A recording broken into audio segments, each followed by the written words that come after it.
ವಿರಾಜಪೇಟೆ ನಗರ ವ್ಯಾಪ್ತಿಯ ವಿಜಯನಗರ 3ನೇ ಹಂತದಲ್ಲಿ ನೂತನವಾಗಿ ನಿರ್ಮಿಸಿದ ರಸ್ತೆಯನ್ನು ಲೋಕಾರ್ಪಣೆಗೊಳಿಸಲಾಯಿತು.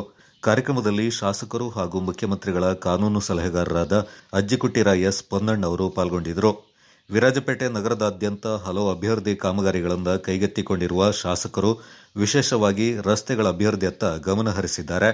ವಿಜಯನಗರ 3ನೇ ಹಂತದ ಜನಸಾಮಾನ್ಯರ ಅನುಕೂಲ ಅಂತ ಉತ್ತಮ ಗುಣಮಟ್ಟದ ಕಾಂಕ್ರೀಟ್ ರಸ್ತೆ ನಿರ್ಮಾಣಗೊಂಡಿದ್ದು, ಇದೀಗ ಸಾರ್ವಜನಿಕರ ಉಪಯೋಗಕ್ಕೆ ಸಿದ್ಧಗೊಂಡಿದೆ.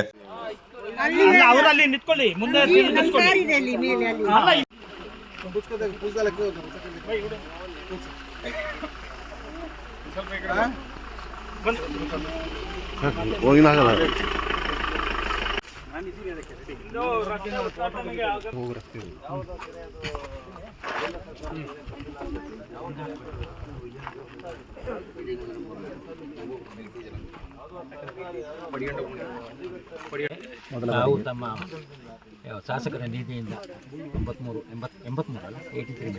83 ಮೀಟರು 5 ಲಕ್ಷ ರೂಪಾಯಿಯಲ್ಲಿ ಅನುದಾನ ಒದಗಿಸಿಕೊಟ್ಟು ಕೆಲಸವನ್ನು ನಾವು ಉಸ್ತುವಾರಿ ಮಾಡಿಕೊಂಡು ಚೆನ್ನಾಗಿ ಮಾಡಿದ್ದೀವಿ. ನಮಗೆ ಗ್ರಾಮಸ್ಥರ ಪರವಾಗಿ ತುಂಬ ಹೃದಯ ವಂದನೆಗಳು. ಅದೇ ರೀತಿ ಮೇಡಮ್ ಗ್ರಾಮದ ಅಧ್ಯಕ್ಷನೇ ಅವರು ನಮಗೆ ವಿದ್ಯುತ್ ದೀಪಗಳನ್ನು ಅಳವಡಿಸಿಕೊಟ್ಟಿದ್ದಾರೆ. ಇನ್ನು ಸದ್ಯಕ್ಕೆ ಕತ್ತಲೆ ಸ್ವಾಗತವನ್ನು ಬಯಸುತ್ತೇನೆ. ಹಾಗೆ ನಮ್ಮ ಪಟ್ಟಣ ಪಂಚಾಯಿತಿ ಅಧ್ಯಕ್ಷರಿಗೂ ಹಾಗೂ ಉಪಾಧ್ಯಕ್ಷರಿಗೂ ನಾನು ಸ್ವಾಗತವನ್ನು ಕೋರುತ್ತೇನೆ. ಹಾಗೆ ನಮ್ಮ ಪಟ್ಟಣ ಪಂಚಾಯಿತಿ ಸದಸ್ಯರಿಗೂ, ಸರ್ವ ನಾಗರಿಕರಿಗೂ ಹಾಗೂ ಮೈನಾರಿಟಿ ಅಧ್ಯಕ್ಷರಿಗೂ, ಕೊಳವಂಡ ರಫೀಕ್ ಅವರಿಗೂ ನಾನು ತುಂಬ ಹೃದಯದ ಸ್ವಾಗತವನ್ನು ಕೋರುತ್ತೇನೆ. ಹಾಗೆ ಹೀಗೆ ಮುಂದೆ ನಮ್ಮ ರಿಬ್ಬನ್ ಅನ್ನು ಕಟ್ ಮಾಡಲಿದ್ದಾರೆ ಮಾನ್ಯ ಶಾಸಕರು.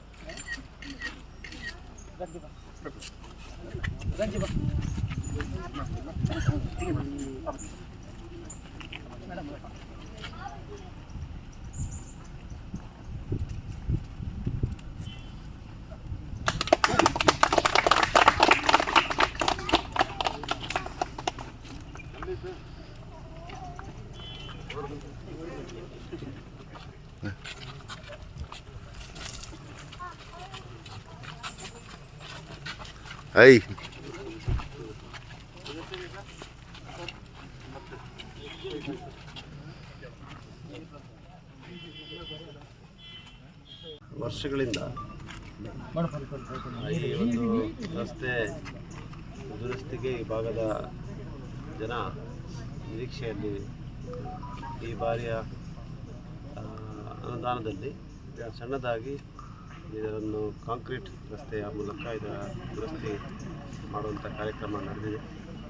ಅದರ ಉದ್ಘಾಟನೆಗೆ ಬರಬೇಕು ಅಂತ ಭಾಳ ಉತ್ಸಾಹದಿಂದ ಇಲ್ಲಿಯ ಸ್ಥಳೀಯ ನಾಗರಿಕರು ಕಾರ್ಯಕ್ರಮವನ್ನು ಆಯೋಜಿಸಿದ್ದರು. ಅದರಲ್ಲಿ ಭಾಗವಹಿಸಿ ಇವತ್ತು ಈ ರಸ್ತೆ ಸಾರ್ವಜನಿಕರ ಉಪಯೋಗಕ್ಕೆ ನಾವೆಲ್ಲ ಸೇರಿ ಅವಕಾಶವನ್ನು ಮಾಡಿಕೊಟ್ಟಿದ್ದೀವಿ.